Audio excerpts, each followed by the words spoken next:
Қалалық мәслихаттың депутатына үлкен жауапкершіліктер жүктеледі. Ол сайлаушылардың келелі мәселелерін шешіп, халықпен бірге жұмыс жасауы тиіс.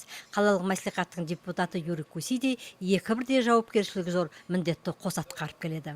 Я считаю, что здесь самое главное, что Менімше ең бастысы жауапкершілікті жақсы сезіну қажет деп ойлаймын. Өйткені халық саған сенім артып сайлағанда оның қандай міндет екенін білдің. Сондықтан сол үміттен шыға білуің керек. Біздің қаламыздың тұрғындары өте ерекше адамдар, түсінеді, әрқашан бірге жұмыс жасауға даяр тұрады. Бәрімен келісуге болады. Әр депутат өзіне міндеттелген істің жауапкершілігін жақсы түсіну керек. Халық сенімін артып сайлады ма, соған лайықты болу қажет, жұмыс жасау керек.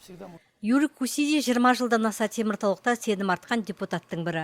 Қазір күні қалалық мәслихаттың депутатына бірінші округ аумағы қарайды. Ол қаланың шығыс бөлігі Қарағанды Шахтес көшесінен бастап Республика даңғылы денеді. Алайда Юрий Кусиди алдына көмек сұрай келгендердің барлығы мүмкіндігінше қол ұшын беруге тырысатындығын айтады. Мәселен, 6-шы ықшам ауданының 23-ші тұрғын үйінің тұрғындары айтар алғысы мол екен. Тұрғын үй комитетінің төрайымы Юрий Кусидиге өтініш айтып, жолға асфальт төселгенін айтып отыр.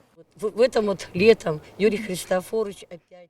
Осы жазда Юрий Христофоровичтің көмегінің арқасында үйдің алдында асфальт төселді. Түгел төселмесе де жеткілікті. Оған қала әкімшілік басшылары, коммуналдық шаруашылық бөлім басшылары да өз көмектерін берді. Біз 16-шы мектеп алдына жол төсеу арқылы өтінішін жерге қалмады. Теміртау көшесінде мектеп алды, қазір асфальтталған.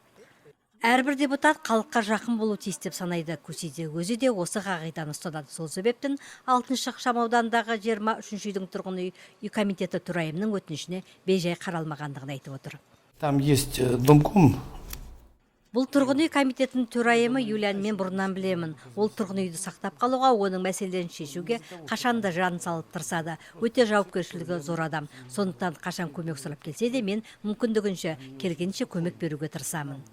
Депутаттың алдына келіп көмек сұраушылардың бұл бір емес. Олар оның округіне қарамаса да осы қаланың тұрғындары және оқжетпес коммуналдық мекемесінің басшысы ретінде оның алдына түрлі сауалдармен келетіндер де көп. Много вопросов, таких, конечно. Келушілер түрлі сауалдар қояды. Тұрғындар үшін бәрі өзекті мәселелер. Сонымен қатар мен оқжетпес мекемесінің басшысы ретінде депутаттық міндеттермен қоса коммуналдық салаға байланысты көптеген келелі мәселелерді шешуге тырысамын. Сол мақсатпен алдыма келушілердің мәселелерін шешуге тырысып отырмын. Юрий Кусиди қалалық мәслихаттың депутаты ретінде сайлаушыларды апта сайын қабылдайды. Мұнан өзге де оның алдына күнделікті әртүрлі мәселелер бойынша келушілер де көп. Олардың барлығының сауалдарын тыңдап, оларды шешуге ықпал ету өзімнің азаматтық міндетім деп санайды ол.